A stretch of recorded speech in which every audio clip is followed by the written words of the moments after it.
for tuning in to Brathouse Sports. I am your host, Emily Cheddar Dog DeLeon. Please bear with me as it is 90 degrees in Green Bay. It is hot as balls, and I had to wear a tank top and just be a little bit comfortable because I don't really have good air conditioning.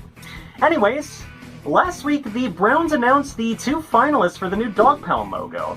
For about a month and a half, fans and graphic designers have made almost 400 entries. Earlier this month, fans voted on the 5 semi-finalists. Houston Mark is the graphic designer that made the logo with nods to Cleveland and Ohio with a guitar pick, Polk Memorial Bridge, and Municipal Stadium. The other finalist is also a front-facing dog and is considered a breed of dog that is best fit for the franchise. The last round of voting began on Tuesday and will run until next week, June 9th.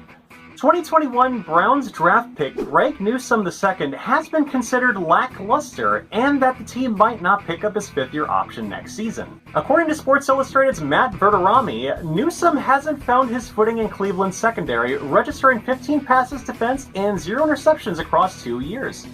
Under former defensive coordinator Joe Woods, cornerbacks were mostly playing zone despite success in man coverage. If anything, the change to Jim Schwartz as defensive coordinator will give Newsome the scheme that can help him break out in 2023. If Newsome shows promise, the team should pick up his fifth-year option like they did with Jedrick Willis. It appears that after multiple ACL injuries, that wide receiver Isaiah Weston could be hanging up the cleats. Last week, Thursday, Weston had been placed on the reserved retired list during OTAs. Weston was an undrafted free agent from Northern Iowa that impressed scouts with his 4.4-second 40-yard dash with a 6'4" frame.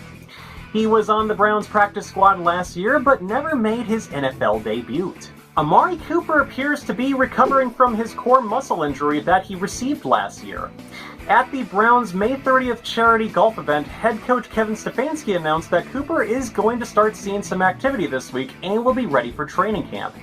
Despite the injury, Amari Cooper played in 17 games last year, making 78 catches for 1,160 yards for 9 touchdowns.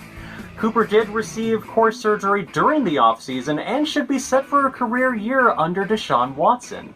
Football purists will hate this, but the NFL is making changes to the kickoff. Owners voted more than 10 days ago, and I do apologize for not putting this in last week's episode because that script was already written at that time, but a resolution approved to allow players to fair catch on kickoffs and give the receiving team possession at the 25-yard line. In order for the fair catch to be counted, the catch would have to be made on a free kick, either as a safety or kickoff behind their own 25-yard line. In order for the fair catch to be counted, the catch would have to be made off a free kick, either a safety or kickoff behind their own 25-yard line. This rule so far will only be effective during the 2023 season, and the reasoning for this is for player safety. While the Browns' Week 17 game against the Jets, still set for Thursday Night Football, there is a possibility that it could be flexed to Sunday, and that is if the game lacks appeal. SB Nation polled Browns fans, and 65% of the Dawg Pound hates the shit out of Thursday night flexible scheduling, with 12% of fans supporting it and 23% being neutral. I don't personally oppose the flex scheduling because it would be affecting my own schedule. I oppose this because it can mess up a player's ability to recuperate or to have time to practice and game plan.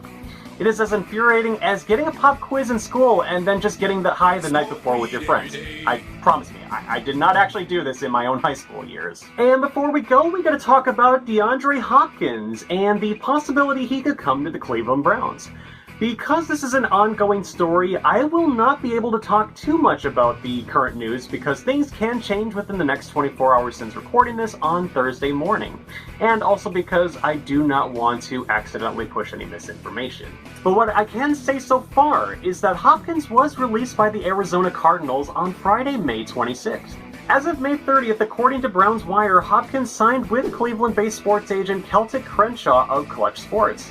This isn't a guarantee that he will sign with the Browns, as the New England Patriots, Kansas City Chiefs, and Buffalo Bills are in the mix as potential suitors. And thank you again for watching Brathouse Sports. I am your host, Emily Cheddar Dog DeLeon. Please like and subscribe and turn on the notification bell, as I would greatly appreciate it.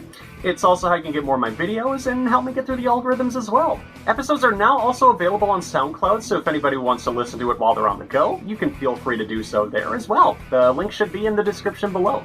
And thank you again for watching. I am your host, Emily Cheddar Dog DeLeon, and I'll see you next time.